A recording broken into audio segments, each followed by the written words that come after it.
So what was the holdup with the UFC? Like, what led you to not sign? There was a lot of frustration over the years. I think since my fight against Stipe, my first fight against Stipe, my relation with the UFC never been the same. Really? Yeah. Why? I never. In what way? I don't know. I tried everything. I feel like I wasn't in the right place. And after that, then I get the Derek Lewis fight, who was like the worst fight. And that didn't help me at all. I think from that moment, I was already put in some position out there. Because I came back, I won multiple fights, and they came with a new deal.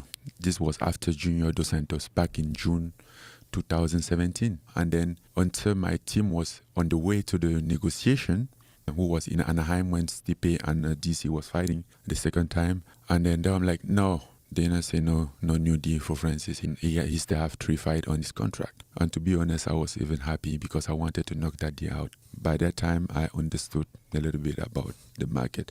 I just wanted to fight out my contract and renegotiate as free. But a month after, we get a call from Hunter or somebody there. Yeah, they said, let's talk about a new deal for Francis. And at that time, like, there's not a new deal. We just want to fight, It's already September, and my last fight was in June. I want to fight. So the new deal staff be holding me back. They didn't give me a fight. Because they wanted you to sign a new deal. They wanted me to fight a new deal. You didn't want to sign a new deal. You wanted to fight your contract down and I wanted to renegotiate. fight my contract down. So they were slowing things down. They were slowing things down. So that if you see like the interval between my Junior Dos Santos fight and Jorginho Rosenstruck fight was almost a year. I mean, it's also COVID, right? In between, but without COVID, he would have still been like 10 months, right? And then from Rosenstruck to Stipe, same thing. Then Stipe to Ngannou, almost the same thing. He was mostly about the contract. So then finally you fight out the contract, and then what happens?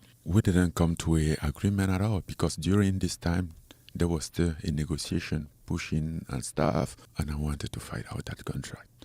Proposal of money, obviously they know my position because I was pressured financially. When you have a fight, you expect to fight at least at that level. At that moment, I was expecting to fight at least 2 or 3 times a year, right? Then I get to the point that I have one fight, I have nothing. So I was limited of income, stuff like that. Then I started borrow money. Even before the Stipe fight, when they announced that fight, I need to call to ask for advance of my purse to finance my training camp. I have no money, but I was there training and getting ready for almost a year, so I took some advance. So that's got to be very stressful.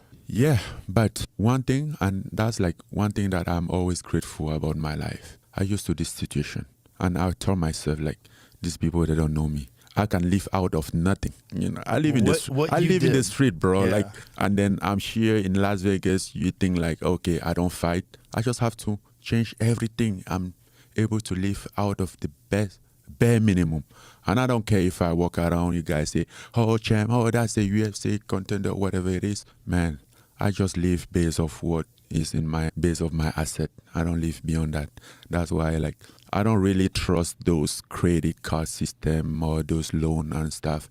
That's America shit, bro. I don't trust that because when he lets you down, he lets you down. Yeah, for sure. I check my wallet, whatever is in my wallet, I live based on that. I don't go loan and stuff unless like I'm forced at some point or it's an investment like taking the money, borrowing money for your training camp, Right. That's a different thing. UFC yearly holds 15 PPV cards, each priced at $79. Now, if you've ever thought about buying all 15 of these cards in a year, it adds up to a staggering $1,185, and that's not even counting big boxing matches. But guess what? There's a solution called iWatchMax, and it's a total game changer. Imagine this. For the price of just 2 UFC fights, you can watch all the UFC and boxing matches for an entire year, saving over $1,450. But here's the kicker.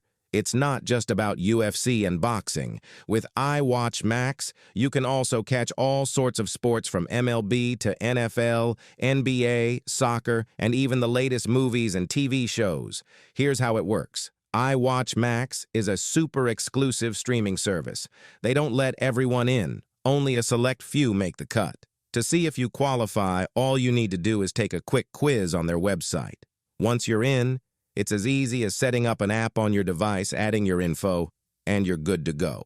And here's the cherry on top. You'll get free access to the latest movies and TV shows when you make your purchase. For more details, head over to iwatchmax.com/qualify. So you win the Cyril Gane fight. Then what happened? Well, then first Dana didn't come to the ring, to the octagon for the belt. Yeah, and then after that, they get this dinner, invite us to this dinner, trying to smooth things out. Again, the condition at that time, I think at that time for me, he was more than a contract. He was like a lot of frustration from the past almost 3 years, you know.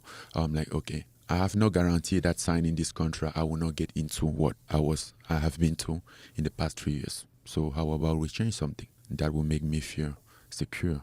And what did you want to change? A lot of things. I want in my contract, first of all, I want a contract without extension because I have seen how they can abuse of those extensions. Can you explain to me how the extension works? Oh, well, I mean, there's not a way that it works. The extension is that because they say if you deny a fight, they can extend you for 6 months or something. If you're hurt and can't fight, they can extend you for 6 months or something. But the problem, the UFC is the judge and the party. They decide if we extend you. You have no say. So when they say, oh, you fight tomorrow, you say, no, I'm like, okay, no problem. We were just checking. And then maybe a week after, you will receive a letter of extension, like your contract has been extended once. And that's what happened with me. If you're injured, like say if they propose a fight for you, like here we are in September. If they propose a fight for you in Madison Square Garden in November, and you say, I can't because I'm injured. Oh, no, that extension. Then they put up a 6-month extension in your contract. That's extension. Anytime you refuse a fight? Is that what it is? Yeah. And refuse is subjective. Right. Depend of the term of subject. You can't fight because you're injured, like when you tore your knee ligaments. Oh, no, that is an extension. Extension. Yeah. That's clearly an extension. For example, my extension, for example, the first one, when I fought Stipe, right? And I have been fighting almost once a year in the past 3 years. I fought Stipe on March 27, and then April 2nd, Mick is calling my team. And I tell them like, oh, I want to fight, stay active. I want to fight twice this year again. Summer, which is July or August, and December. And then April, they are calling to ask me to fight. And I was getting ready. It was a big moment in my life. I'm like, I'm bringing this trophy home. Right. And they called to ask me if I can fight in June 12th. I'm like, bro, give me a time. I mean, if they say, no, we were just offering in case, because Francis said he want to fight twice this year. I'm like, yes, I do. And I said July, the earliest, and August, and December. And I know that I can take 2-3 weeks out, maybe go home, do stuff, and come back. And they say, no, it's okay, no problem, we were just checking. A couple months after, I received an extension about that.